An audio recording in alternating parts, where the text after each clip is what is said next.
Hello dear students and the members of the fraternity of Physiology and Medicine. This topic is very interesting. The topic is circadian rhythm, and this topic will be not only interesting for the medicos because I am going to discuss the circuitry involved in the circadian rhythm or biological clock. It's also equally interesting for the non-medicos. This is a topic which is generally discussed among all the people, the biological clock. So what's the concept? Let's have a look. You will often find people saying that I get up exactly at the same time every day. The waking up time, let's say 6 a.m., then no matter what, I get up exactly at 6 a.m. So, what's the reason behind it? Even if you have gone to bed very late, you exactly get up at that same time. How is that? Or something related to the biological clock. For instance, if you board a flight in India and that's morning time, you are going to the US, you are traveling to the US. When you land there, again there is morning and you feel tired. The term is jet lag. So what is the reason for jet lag? Your internal biological clock has been disturbed, and therefore it will be interesting to see why this disturbance happens, and basically what's the circuitry involved and what's the neurophysiology behind this concept of a biological clock or circadian rhythm. Now, these things, as I mentioned, are related to our biological clock or internal clock of the body. The sleep-wake cycle, for instance, it's quite fixed. Of course, there are disturbances in that cycle, and what happens because of that, we will see. Secretion of hormones, secretion of various other substances, they follow a certain pattern, and that pattern is quite linked to this internal biological clock of the body. So, we are going to see how and why it gets linked, what's the neurophysiology involved. In fact, I may tell you, in as recent as 2017, there was a Nobel Prize in Physiology and Medicine which was awarded to Jeffrey C. Hall, Michael Rosbash and Michael W. Young. Pardon me if I have pronounced some name incorrectly, but these three were awarded the Nobel Prize for their discoveries of molecular mechanisms controlling the circadian rhythm in fruit flies. What I am trying to suggest is there is a lot which is still happening in this particular area of physiology. Right. Now, to begin with, you will hear 4 different terms in the context of biological clock, 4 rhythms, let's say. The circadian, diurnal, ultradian and infradian. And I often see there is a confusion between the first two, circadian versus diurnal. So, let's understand these terms. Circadian rhythms, look, circa means cycle. So, the circular. Circadian rhythms are the physiological changes that follow a 24-hour cycle. Simple. I mean, there is a 24-hour cycle, and the changes that will happen over those 24 hours will be then cyclically repeated in the subsequent 24-hour period or durations. So, it includes the physical changes, mental changes and behavioral changes that would occur cyclically in that 24-hour cycle. So, circadian rhythm, the cyclical changes, and the cycle is set for a 24-hour duration. Now, what is the defining criteria? What are the defining criteria when you call it as a circadian rhythm? A biological rhythm is considered circadian rhythm if it meets these three very specific and defining criteria. First, an endogenous, self-sustaining and spontaneously occurring 24-hour period. It's endogenous, it's self-sustaining. In the wake of changes that may happen from moment to moment, this clock is a self-sustaining clock and spontaneously occurring. It would not need a coercive stimulus to initiate the biological clock. No, it is spontaneously occurring and spontaneously it will follow the same pattern over and over and over again. So that's the first criteria. Second, this rhythm is entrainable. Yes, it can be trained, and that is, it is capable of phase reset by the environmental cues such as light or temperature. So this period is entrainable in the sense that in certain days or in certain time duration, the dark hours, let's say starting at as late as 8 p.m. the sleep-wake cycle will adjust to that.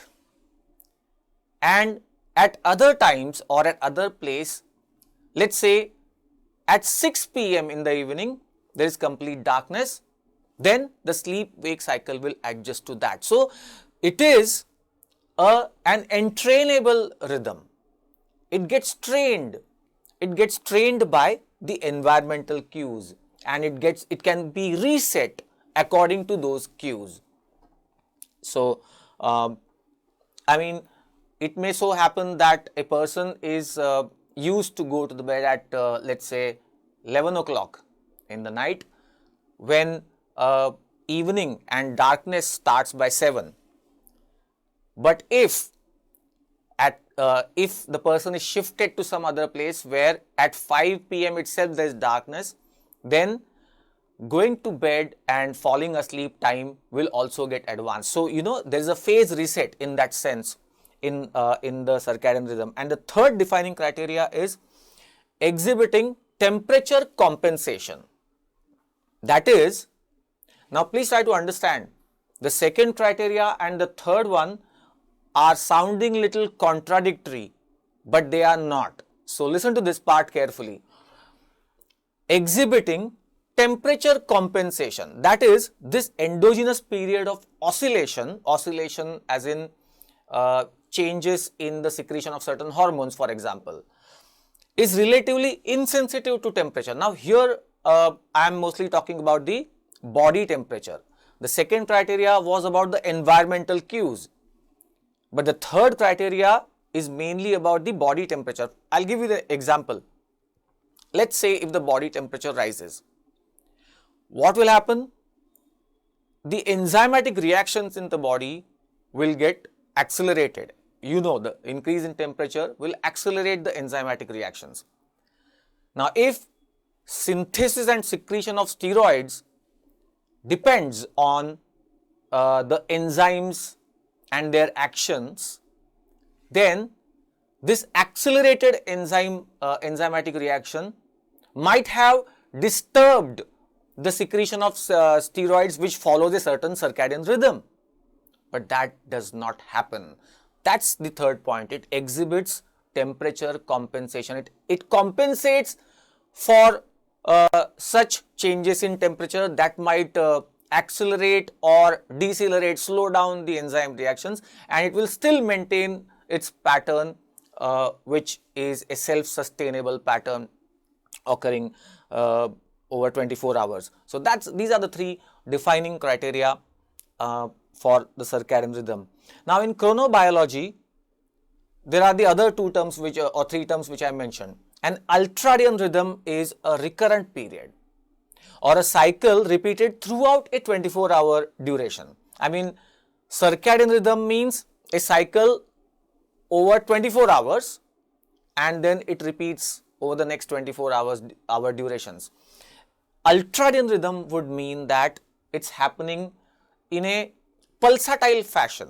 I mean, let's say a hormone like a growth hormone, it comes in pulses over 24 hours. There may be 7 or 8 such pulsatile secretions of growth hormone. So such a rhythm would be called as ultradian rhythm, that it follows a less than 24-hour cycle duration, a pulsatile secretion of GnRH or a secretion of glucocorticoids, growth hormone. In contrast, as I mentioned, circadian rhythms complete one cycle daily over 24 hours. There are also infradian rhythms, and those rhythms, they follow a pattern of periods longer than a day, longer than 24 hours. For example, human menstrual cycle.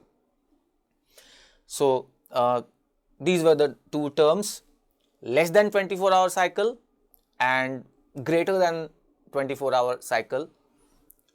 Those are described as ultradian and infradian rhythms. Diurnal rhythm, there is quite a lot of confusion between circadian rhythm and diurnal rhythm, because these terms are quite often used interchangeably. So, diurnal rhythm, it's a biological rhythm that is synchronized with a day and night cycle. So, basically it would entail what's happening during the waking hours or during the daytime hours, and it's changed in the dark hours. So, diurnal rhythm or diurnal variations, something happening in the daytime and then receding in the night hours. So, day and night cycle. It may or may not be the circadian rhythm. So, as I mentioned, there was a movie where on that particular land or zone, there was no night, 24 hours there was sunlight, there are no dark hours. Then it will follow, it will not follow this day and night cycle, because there is no night. So, there is no change as such, and therefore, there will not be diurnal variation, because there is no change between day and night at such place, as I mentioned. So, it's a variation of day and night. That's diurnal rhythm, and diurnal rhythm may or may not be there for circadian rhythm. So, these are not equivalent terms. Diurnal rhythm primarily expresses a periodicity during daylight hours, and the commonly given example is release of microfilaria of loa into the peripheral blood, predominantly at the daytime. This is a very commonly given example. Now, coming to the most important part, that is neurophysiology behind the circadian rhythm, or the circuitry involved in the regulation of circadian rhythm.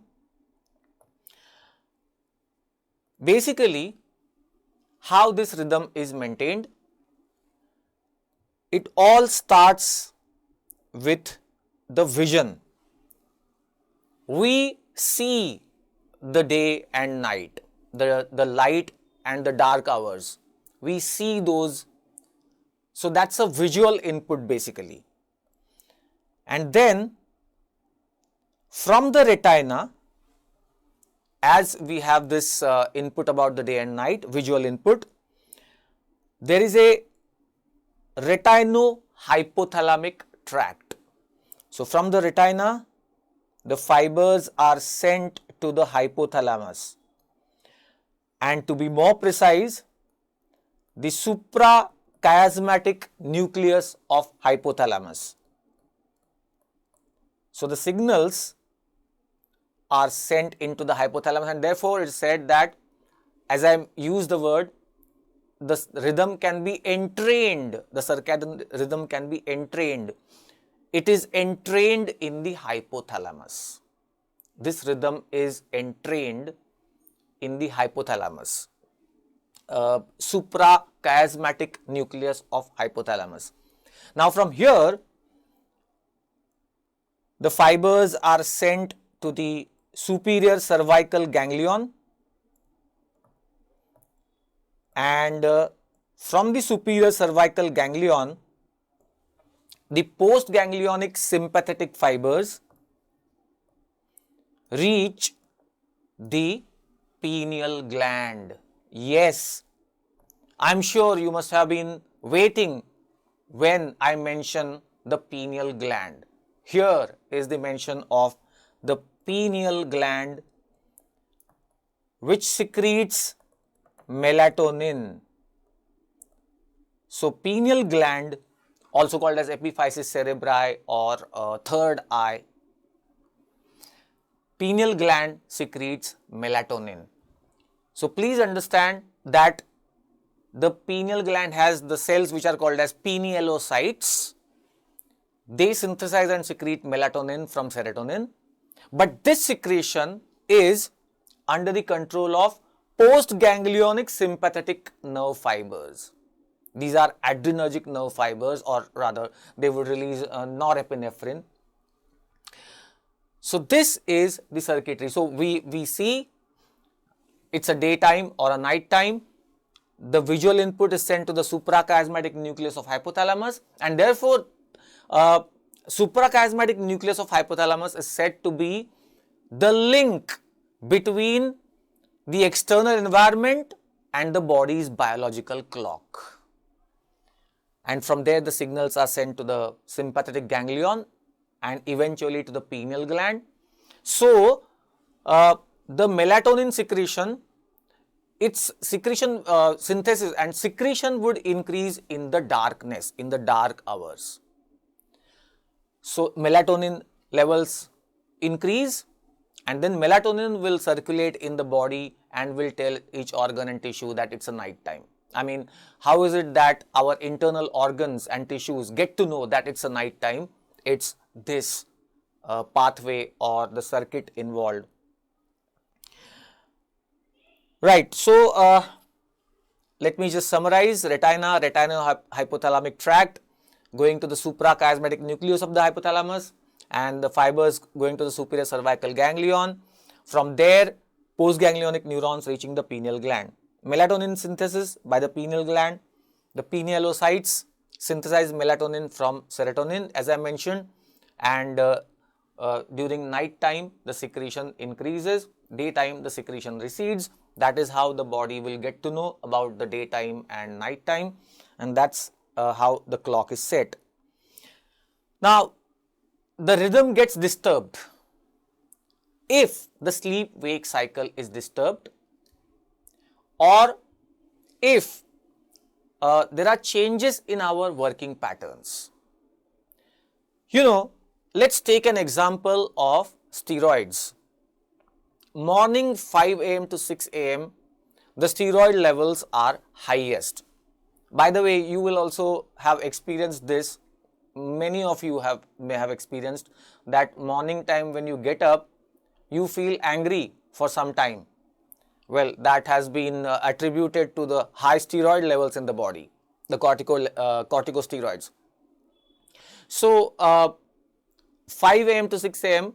around about that time, the steroid levels, corticosteroid levels are highest, glucocorticoid levels are highest in the body, and by the evening 5 p.m. to 6 p.m. the steroid levels are lowest. Now, it has been linked to various other changes. For instance, you might have read this, that consider the low grade fevers like let's say tuberculosis. The low grade fevers, they generally appear in the evening. Why is that? It's called as evening rise of temperature. Why? It's simply because steroid levels are highest in the morning and they tend to suppress this fever. It's anyways a low grade fever, so it gets suppressed. But by the evening time, the steroid levels decrease and the fever appears. Therefore, this is evening rise of temperature. Now, consider a person who is working. Now, the thing that I just now mentioned was about a normal human being who has working hours in the daytime and sleeping hours in the night time. But consider another person who has the working hours in the night. The call center employees, for example, they have nighttime working hours, and therefore naturally the daytime hours will be their sleeping hours. That means their rhythm, biological rhythm, gets inverted. So as I said, I talked about the phase reset. Remember, we discussed the phase reset based on the environmental cues. Now what is going to happen is all the patterns in the chronobiology are going to be inverted. For instance, in such an individual who is working for last 10 years rather, for 10 years, 15 years, the person is working night hours and sleeping day hours. What will be the result? The result is his or her steroid levels will be lowest in the morning and highest in the evening.